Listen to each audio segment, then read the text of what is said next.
Welcome back, everybody, to Cinema Daily US. I'm Matthew Schuchman, and today we're covering the Tribeca Film Festival, and I want to talk to you about a film called Ponderosa. It is written and directed by Robrice. It stars Jack Dylan Bill Camp, and Alexis Bledel.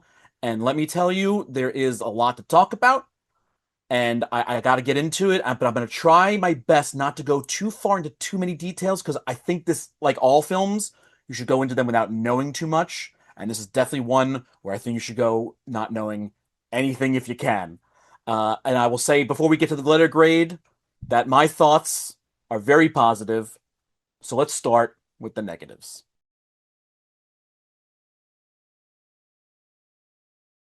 I will admit that it will be tough, I think, for a lot of people to understand Ponderosa as they are literally watching it. This, to me, this isn't a negative, but I see where viewers who want a little bit more exposition early on, or at least exposition trailed out to them along the viewing time of a film, may feel uncomfortable, hard to understand when they're watching a film like Ponderosa. So I'm going to put it in the negative column. You're not going to understand fully what's going on. You're going to think it's going to be one thing. It's going to turn into something a little bit different. Even when you still think it's one thing, or when it turns into something different, you may feel lost. So I will say that I know there are going to be a lot of people who will struggle when first watching this film, but I beg you to stay with it. And it's going to be interesting, I think, to see what younger audiences may feel about it, older audiences may feel about it, some people in the middle. That's without trying to give away too much. I think that's a little bit of a hint there. I also think that there is one little item they do later on in the movie. This is not a very effects-laden movie. There is one thing later on in the film, though, and I almost near the end of the movie, that falls into what I would call campy Doctor Who special effects. And it's for a few seconds. It's not the end of the world. I understand why it's done. I just think if it looked a little different, it may have felt a little bit better for certain people. It doesn't take you out of the film in any whatsoever. It may still actually also throw some questions in for a lot of people when they see it.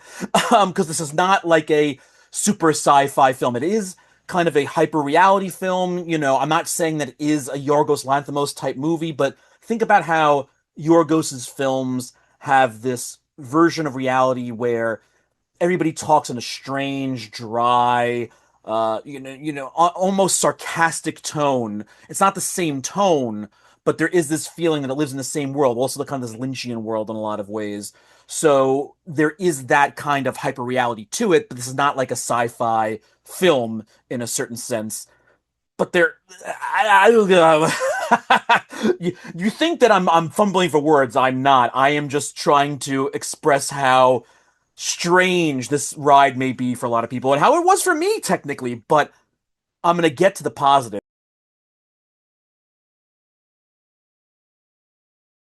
because I cannot stop thinking about this movie, both as a visual product and what it's trying to say.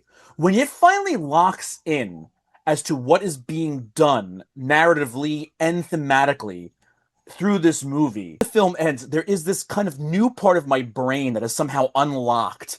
And it's not like it was a textbook that opened up and I read it and now I finally understand something I never understood about life. This is all speaking to me as somebody who can agree and disagree with certain parts of what this movie is trying to say, or not trying to say, but how certain sides of an argument can see it. But going back and laying back over the knowledge I do have over what I witnessed while watching it is an absolute joy. And I can't not help but want to kind of go back and rewatch it again just to like kind of pick out little more parts that I probably think I'm missing. Cinematically, it is not going to, take over IMAX screens, but for an independent film, for something that a lot of people are probably going to end up watching in their home, unfortunately, it is gorgeous. It looks really well put together. All the performances are great, but Bill Camp's a guy he's a character actor in essence, so a lot of you may not know him by name, but you'll know him when you see him. And I've never seen him like this before. And what I would consider unhinged Bill Camp is a gift to this world, to the point where while I was fighting early on in the movie to try and grasp if I was going to understand, enjoy what was being said, whatever it may be, it was his performance that I think kept me grounded and involved in the movie more than anything else. And again, you may fight a little bit with yourself trying to say, why am I watching this? But I guarantee you, when you are done with it, it is something that will, even if you go, what is this guy talking about? And you finish it and you're like, that was nothing. It's gonna seep into your head and you're gonna be like, oh wait, no. Oh no, that's so good. Oh, that's so right. It plays off of so many ideas that are present to you in the world today, but in a way where until you finally get certain lines of dialogue or one or two very obvious visuals, where you realize like, oh my god, they got their finger on the pulse. Rob Rice has his finger on the pulse of something here. Because again, it's there are kind of like two sides to the theme of this movie, and you can there's no middle ground. You're either on one side or the other in a lot of ways, and neither are right or wrong. But when I'm hyping it up to the point where like you have to see it. Like you have to see it. And that's just the way it's going to be. I'm sorry that it's so cryptic, and I'm sorry that there is so little evidence of what I can give to you without ruining half of it.